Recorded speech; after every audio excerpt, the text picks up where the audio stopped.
الحمد لله رب العالمين الرحمن الرحيم مالك يوم الدين إياك نعبد وإياك نستعين اهدنا الصراط المستقيم صراط الذين أنعمت عليهم غير المغضوب عليهم ولا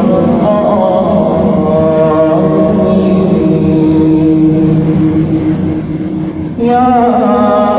أيها الذين آمنوا لا تقدموا بين يدي الله ورسوله واتقوا الله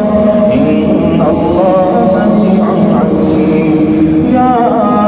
أيها الذين آمنوا لا ترفعوا أصواتكم فوق صوت النبي ولا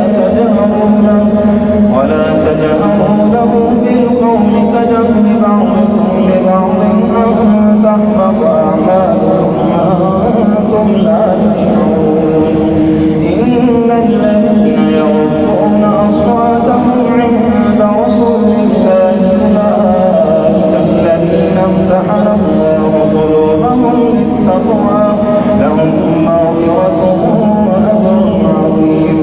إن الذين ينادونك من وراء الحجرات أكثرهم لا يعقلون ولو أنهم صبروا حتى تخرج إليهم لكان خيرا لهم والله غفور رحيم يا أيها الذين آمنوا إن جاءكم فاسق بنبأ فتبينوا أن تصيبوا قوما بجهالة فتصبحوا على ما فعلتم نادمين واعلموا أن فيكم رسول الله لو يطيعكم في كثير من الأمر لعنتم ولكن الله حبب إليكم الإيمان وزينه في قلوبكم وكره إليكم الكفر والفسوق والعصيان أولئك هم الراشدون فضلا من الله ونعمة والله عليم حكيم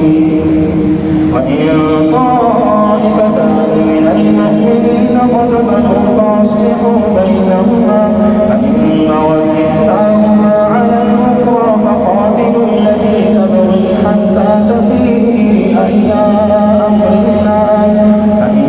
فاءت فأصلحوا بينهما بالعدل وأقسطوا إن الله يحب المقسطين إنما المؤمنون إخوة فأصلحوا بين أخويكم واتقوا الله لعلكم ترحمون يا أيها الذين آمنوا لا يسخر قوم من قوم عسى أن يكونوا خيرا منهم ولا نساء من نساء عسى أن يكن خيرا منهن ولا تلمزوا أنفسكم ولا تنابزوا بالألقاب بئس الاسم الفسوق بعد الإيمان ومن لم يتب فأولئك هم الظالمون يا أيها الذين آمنوا اجتنبوا كثيرا من الظن إن بعض الظن إثم